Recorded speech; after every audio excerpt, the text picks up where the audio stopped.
চীনের সঙ্গে দ্বিপক্ষীয় সম্পর্ককে নতুন ও উচ্চতর পর্যায়ে নেওয়ার স্পষ্ট ইঙ্গিত দিয়েছে যুক্তরাজ্য। চীন সফররত ব্রিটিশ প্রধানমন্ত্রী কিয়ার স্টারমার বলেছেন, বৈশ্বিক বাস্তবতায় চীন একটি অত্যন্ত গুরুত্বপূর্ণ শক্তি, আর সেই বাস্তবতাকে মাথায় রেখেই লন্ডন বেইজিংয়ের সঙ্গে দীর্ঘমেয়াদী ও কার্যকর সম্পর্ক গড়ে তুলতে চায়। এই অবস্থানকে দুই দেশের মধ্যে বহুদিনের টানাপড়েন কাটিয়ে নতুন অধ্যায়ের সূচনা হিসেবে দেখা হচ্ছে। 4 দিনের সরকারি সফরে গত বুধবার চীনে পৌঁছান স্টারমার। এটি 8 বছর পর কোনো ব্রিটিশ প্রধানমন্ত্রীর প্রথম চীন সফর। সফরের প্রথম দিন বৃহস্পতিবার বেইজিংয়ের গ্রেট হল অব দ্য পিপলে চীনা প্রেসিডেন্ট সি জিনপিংয়ের সঙ্গে প্রায় 80 মিনিট বৈঠক করেন তিনি। বৈঠকের পর দুই নেতা একসঙ্গে মধ্যাহ্নভোজে অংশ নেন।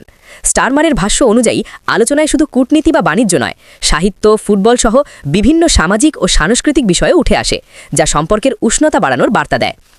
লেবার পার্টির নেতৃত্বাধীন স্টারমার সরকার দেশে অর্থনৈতিক প্রবৃদ্ধি অর্জনে চ্যালেঞ্জের মুখে রয়েছে। এই প্রেক্ষাপটে গুপ্তচর বৃত্তি ও মানবাধিকার ইস্যুতে উদ্বেগ থাকা সত্ত্বেও বিশ্বের দ্বিতীয় বৃহত্তম অর্থনীতির দেশ চীনের সঙ্গে সম্পর্ক উন্নয়নকে কৌশলগত অগ্রাধিকার হিসেবে দেখছেন তিনি। বৈঠকে স্টারমার বলেন, সহযোগিতার সম্ভাব্য ক্ষেত্রগুলো চিহ্নিত করার পাশাপাশি মতপার্থক্যের বিষয়গুলো নিয়েও গঠনমূলক ও অর্থবহ সংলাপ চালিয়ে যেতে চায় যুক্তরাজ্য। চীনের প্রেসিডেন্ট সি জিনপিংও সম্পর্ক উন্নয়নের ব্যাপারে ইতিবাচক অবস্থান জানান। তিনি বলেন, অতীতে যুক্তরাজ্য চীন সম্পর্ক নানা উত্থান পতনের মধ্য দিয়ে গেছে, যা কোনো পক্ষেরই উপকারে আসেনি। তার মতে এখন সময় এসেছে দীর্ঘমেয়াদী অংশীদারিত্ব গড়ে তোলার, যা ভবিষ্যতের পরীক্ষায় টিকে থাকবে। গুরুত্বপূর্ণ মন্ত্রীদের উপস্থিতিতে সি স্পষ্ট করে দেন, বেইজিং এই সম্পর্ককে নতুন ভিত্তিতে এগিয়ে নিতে প্রস্তুত।